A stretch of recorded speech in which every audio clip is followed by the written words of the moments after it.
قرآن مجید نے تعلیم سے پہلے انسان کو تربیت کی دعوت دی ہے۔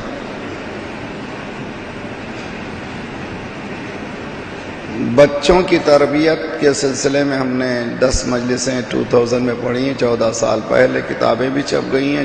جو لوگ جوان بچے ہیں، جن کے چھوٹے چھوٹے بچے ہیں، وہ لوگ پڑھیں سنیں۔ گود میں ہمارے بچے معصوم آتے ہیں، لیکن ہم معاشرے میں معصوم حوالے نہیں کر پاتے۔ جب بھی گود میں کوئی بچہ دیکھتے ہیں تو کہتے ہیں یہ معصوم بچہ ہے، یہ معصوم ہے۔ 1 سال کا بھی ہے تو کہتے ہیں کتنا معصوم ہے، انوسینٹ ہے۔ 5 سال کے بعد کوئی معصوم کہنے کے لیے تیار ہی نہیں ہے۔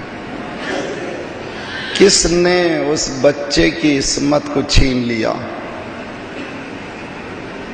یہی چیلنج تھا آدم کو بھی، نوح کو بھی، ابراہیم کو بھی، موسیٰ کو بھی، عیسیٰ کو بھی، انبیاء کو بھی۔ ہم تمہارے گود میں بچوں کو دیں گے معصوم، لیکن جامع کے حوالے لوٹا دو معصوم۔ کوئی نہیں کر سکا۔ شہزادی نے اس چیلنج کو قبول کیا۔ شہزادی نے کہا پروردگار میں اس چیلنج کو قبول کرتی ہوں، معصوم لوں گی، معصوم دوں گی۔